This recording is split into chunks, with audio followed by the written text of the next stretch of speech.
Hey there, YouTube. Welcome back for the second in our classic car review series, and this week you're in for a real treat. Canon Classic Cars has worked with us this week to be able to get access to this 1974 Plymouth Cuda. This car is absolutely incredible. Really excited to get into our review here with it and see if it'll beat out the Corvette from last week, which got a 37 out of 50 in our scale. Just a reminder, the scale is made up of 5 parts. We have the aesthetic and the design. There is the accessibility and rarity of the vehicle. We have the powertrain and the power plant inside the vehicle, the general comfort, and then the history and the significance of the car. This week, I think we've got our work cut out for us. The bar was set really high by that Corvette, but let's get into it and let's see where this 1974 Cuda ranks in our list of classic cars. As always, we're going to start off our review with the aesthetics. How does this rate with regards to design of any other classics that we might see? The most important things that you're going to be looking at and thinking about when you see a Plymouth Cuda, immediately you are just going to see the silhouette. You have the long stretched out front end, the high taper here over the back fender, and specifically these paint lines here with the black stripe running down, those are factory, meant to accentuate the overall curve of this car. It just looks mean and it screams muscle. So immediately that's the very first thing that I'm drawn to. The next thing that you're going to be seeing is the badging, the chrome, and some of the other features that are really set to make this a functionally powerful muscle car. Starting with the functional hood scoops here over the motor and the air intakes.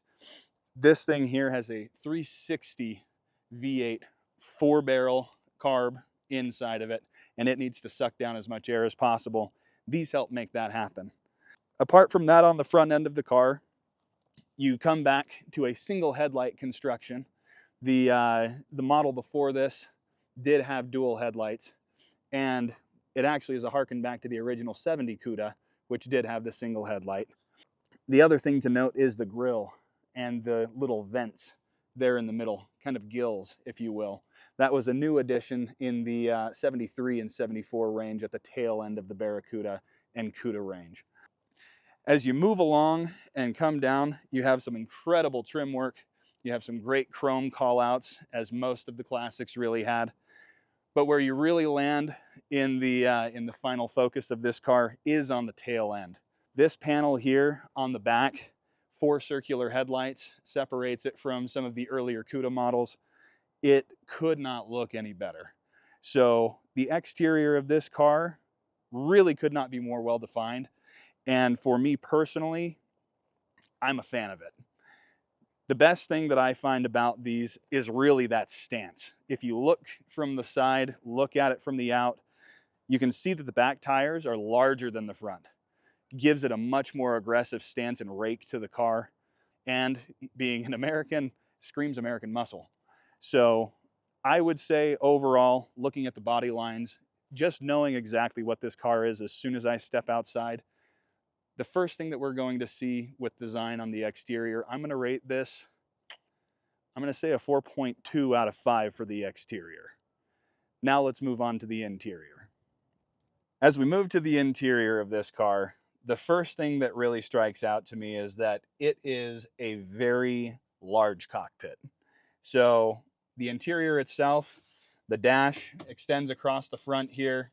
You have access to everything that you're looking at. The panels are inset, all the gauges are inset into this dashboard. I can see everything that I need to see, and I can feel the access to everything that I need to access. So when we get to kind of how this looks and how it feels, it's a little less lackluster than what the Corvette had. The gauges are less fancy. There's less chrome that's happening on the inside here. The seats themselves are still very comfortable. Personally, I find that that's a pretty common theme when you're in some of these older classic cars. They really wanted to make sure that you sat well in them. But as far as the general aesthetic and the feel, very one note, very singular in tone. Has a nice little bit of texture to the paneling and does have a few small accents. I actually noted as I was coming in, The door handles here flush mount and fit in perfectly with the design on this door panel. I couldn't even find them. So that being said, the aesthetic feels very complete. The car itself is incredibly, incredibly nice. With the interior, just because of the fact that it's a little bit toned down from what we had with the Corvette, and it feels very similar to what you might see in a standard muscle car of the same era, I'm probably going to give this thing a score at this point of probably, I would say, a 3.4 on the interior. After going through the outside and the inside of this Cuda, we have a final score out of 10 of 7.6. It's a pretty high score. Obviously, it's not what we had for the Corvette, but it's a different car. You tell me whether or not you like it, and you tell me whether or not you think I'm right. But continuing on, next we're going to be getting into the accessibility of a car like this. The Cuda was produced strictly as the high-performance model of the Barracuda line under Chrysler. And Chrysler started making the Barracudas in 1964. So with a 10-year range, 64 to 74, they produced somewhere in the range of about 450,000 Barracudas across all of those years.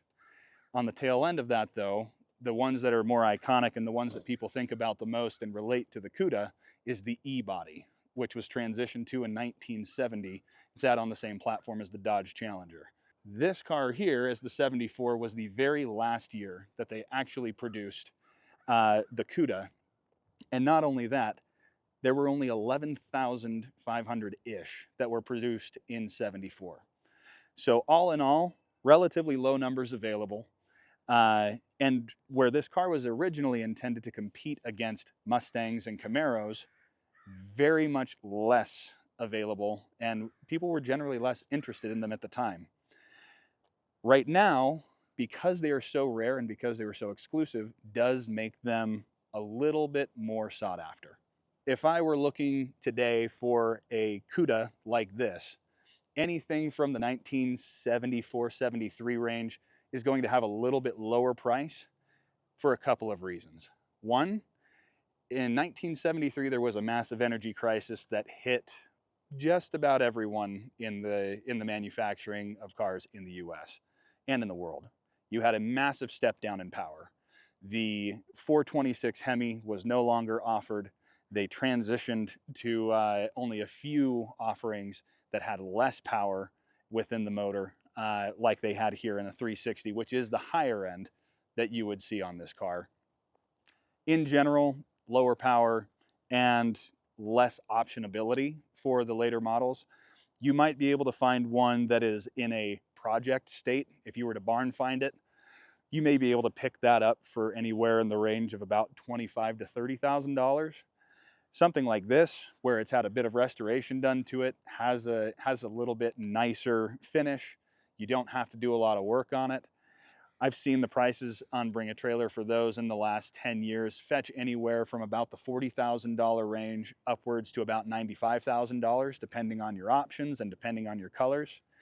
This one here, if you wanted to get it from Canon Classics, it's on the market right now for about $51,500. So this sits right in the middle of that range and is a perfect addition. The high end of these, though, because they are so rare, if you get a perfectly optioned one, there are several that have sold for upwards of $3 million. So the most recent one that we actually saw across the auction block was a 72 Hemi Cuda that went for $3.5 million. It's a little bit out of my price range. If you happen to have it, let me know and I'll come by and I'll take a look. As far as accessibility, though, compared to its competitors, Mustangs sold in the millions. Camaros sold in the millions again. Where this only sold about 500,000 overall across its entire range in a 10-year run, makes it far, far less accessible, and there's probably still less living today than were actually off the line back then. Accessibility, cost, price, general ability to be able to access this, I think specifically for the 74, I'm probably going to be giving this one a score here 7.2 is the score for this car out of 10 with regards to accessibility and rarity. Now we move on to the historical significance of this car. The history of the Cuda is one that is very, very familiar. Who were they competing against? This is a Chrysler Group vehicle. They're competing against Ford. They're competing against Chevy. So in 1964, there had been rumors going around that Ford was going to be repurposing some of the chassis of their Falcon and bringing out a light sports coupe. We know that as the Mustang. Obviously a very successful car in its own right. Well, Chrysler Group got word of this, and they decided that they wanted to bring a sports coupe into the realm and bring it to market. So what did they do? They took the Valiant and they decided to make a fastback version of it that had a bubble encased back window. So the original versions of the Cuda, of the Barracuda specifically, were early 1964. April 1st was when they had first released it. And that car was competitive directly with the Mustangs and later on the Camaros coming up in 1967. They didn't get that great of a reception. The very first year, they only produced 23,000 units, and Ford, by 66, had produced their first million Mustangs. That being the case, the Barracuda line, it was something that ebbed and flowed over time, but generally speaking, if someone was wanting a muscle car, they would go and they would get a Camaro, or a Firebird, or a Mustang. It wasn't until about the 1970 mark when they transitioned from the A-body Valiant-based Barracuda model to the high-performance E-body that rides on the same general chassis as a Challenger, that they actually started getting a little bit more traction and really had some of that high horsepower output that we think of when we think of a Cuda. So the story and the historical significance of this, it was really the car that put Plymouth on the map as the contender when it came down to muscle. They had other offerings in the market. They had the Duster, but Chrysler Group in general, between the Dodge Charger, the Dodge Challenger, Dodge Coronet, and moving in on the Plymouth side to the Duster and to the Cuda, this was the Plymouth prime offering. And with that being the case, it was really sad when they didn't get a chance in 1975 to actually renew the Plymouth Cuda. They had everything laid out to be able to do so. The emissions crisis and the energy crisis that came up in '73 really had to get them to realign their initiatives. The Cuda was lost, and the badge has not been used again since. But because of the limited run and because of the inability for us to forget anything that truly looks as striking and is as wonderful as this car, it is now one of the most sought after muscle cars in the world. This in particular, and we spoke about it before, in particular the early 70s, 1970, 71, 72, 426 Hemis, 446 packs, the optionability of these cars and the exclusivity of these cars because of the low numbers in which they were produced really drives a high premium on them. For that reason, historical significance on this car, I'm going to have to give a rating. I think we're going to have to go with, I would say, a 7.3 out of 10. Have to talk about the powertrain. This here has a 360 4-barrel. It is absolutely incredible. So the 360 V8 that sits inside this is putting out an incredible amount of power, and it is sucking in an insane amount of air through these hood scoops that we had shown you earlier, through this air filter into a 4-barrel carburetor. The original Cudas, when you're looking at the early 1970, 71, you had options of being able to get a 383, a 440, the 440, like you hear about those, and they had the 6-pack. So you had basically 6 of your accessible carb barrels to be able to pump in your fuel through. but they also had the infamous 426 Hemi. The 426 Hemi, you had those that people were using in drag strips. They were putting out massive amounts of power, upwards of 500 horses coming right off of the stock floor. Now, like we mentioned in the last segment, the 360 is actually a smaller motor. They had to tone things down after 1971. They did away with the 426 Hemi, and they were offered in the 72, 73, 74 at a 318 or a 360. This one is the higher end of the range, and I can attest to its power and speed as we drove over here today.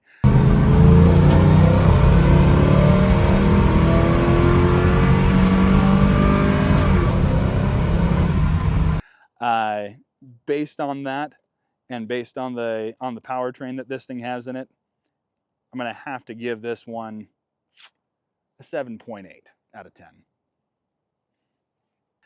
The last thing that we have to talk about today is the comfort. How does this thing rate compared to the Corvette? How does it rate compared to other cars that we've driven? Well, compared to the Corvette, I have so much room. I am in a swimming pool of space inside the cockpit of this car. That alone already gives me a little bit higher score than what I was looking at with that. Now, as far as the general comforts, driving over here, suspension was incredibly nice. Little squishy, but that's expected with an older car like this. I also like the fact that I have a 3-point seat belt. That's not something that actually was there in the Corvette. So 3-point seat belt, feeling a lot more comfort. Actually having the accessibility and the steering wheel feel where I'm not crowded and cramped down on my legs like I was in the Vet. This one's going to be getting a much higher score on that end. Creature comforts, there's plenty in here to really be able to enjoy. I think for those reasons, I'm going to have to be giving this a 7.6 in comfort. Thanks for joining us today on this review. It was really a pleasure to be able to come out with this 1974 Cuda in plum crazy purple from Canon Classics and really tally up the scores, let you know what we think of it. We landed today, after tallying it all up, at a 37.5 out of 50. So we have in fact beat our score for the C1 Corvette, and I honestly attribute that strictly to the comfort of this car over the Vet. Thank you so much for joining us. If you like what you've seen here, like, follow, subscribe. We would love for you to continue our journey with us as we dive into reviewing classic cars just like this one. A big shout out again to Canon Classics for partnering with us on the videos, giving us access to such amazing cars like this 74 Cuda. And if you would like to get any merch like I'm wearing here, feel free to join us at BonnevilleMotorworks.com. Looking forward to seeing you all on the next one. Have a wonderful day. We'll see you next time.